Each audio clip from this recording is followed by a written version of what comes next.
ढांचे में ये डलें तो फिर तनाव पैदा हो जाता है और उलझाव पैदा होता है और ये उलझाव बिलाकर तलाक तक जा पहुंचता है।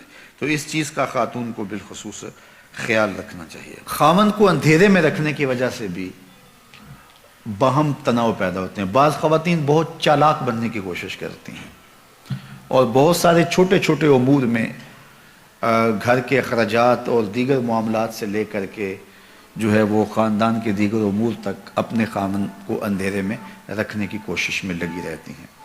ऐसा होता नहीं है। कुछ खामन ऐसे होते हैं जो उनको किसी चीज़ की समझ नहीं आती है, लेकिन अमूमी तौर पे इकट्ठे रहते हुए ये बात समझ में आती है। तो बाज़ तो कहते हैं कोई बात नहीं, ये होता है, लेकिन बाज़ के अंदर तबाह की सख्ती इतनी होती है कि उसको फिर गवारा नहीं कर पाते और फिर औरत इस आदत से मजबूर होकर फिर दोबारा उसी काम पे आती है और फिर आहिस्ता आहिस्ता ये इख्तलाफ बढ़ जाते हैं और किस दिन तलाक तक भी नौबत पहुंच जाती है। इसलिए औरत को कोई ज़रूरत नहीं है कि अपने शौहर को अंधेरे में रखे। शौहर उसको जितनी इजाज़त देता है, जितना आगे बढ़ने की अखराजात के हवाले से, रिश्तेदारों के साथ मुआमलत के हवाले से और दीगर जो है वो मुआशरती ताल्लुकात के हवाले से बीवी को उतना ही आगे बढ़ना चाहिए और शौहर की मर्ज़ी, मुशावरत और रज़ा के मुताबिक होना चाहिए। तो उससे इंशाल्लाह एक खूबसूरत इज़्दवाजी ज़िंदगी जन्म लेती है।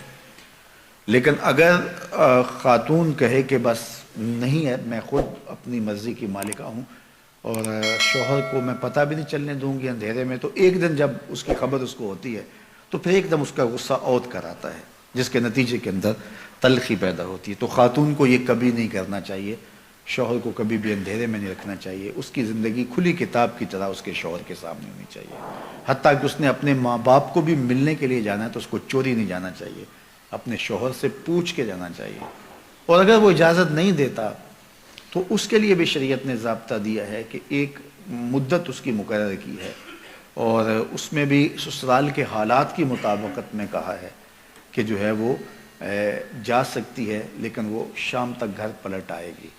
अगर वो इस सूरत में है कि शौहर बहुत ज़ालिम है, वो जाने ही नहीं देता, तो ज़ाहिर है कि कता ताल्लुकी तो नहीं होगी, तो वो एक मखसूस मुद्दत के बाद जो है वो जा सकती है, लेकिन शाम को पलट आएगी। लेकिन अमूमी तौर पे ऐसे ज़ालिम शौहर तो कम ही होते हैं, अमूमी तौर पे तो जाने देते हैं, तो उनकी इजाज़त के बगैर। अब अगर किसी वजह से वो कभी रोक दें, बाज़ हालात ऐसे होते हैं मारूज़ी हालात, तो फिर बीवी को रुक जाना ही उसके लिए आफ़ियत होती है। आजकल तो दीगर ज़राए से हाल अहवाल जो है वो बेके के मालूम होते रहते हैं, तो इसलिए ये कहना कि बस तुम मुझे रोक नहीं सकते हो तो मैं जाऊंगी, तो ये चिढ़ और ज़िद पैदा होती है इससे, और जिससे जो है वो दूरी पैदा होती है।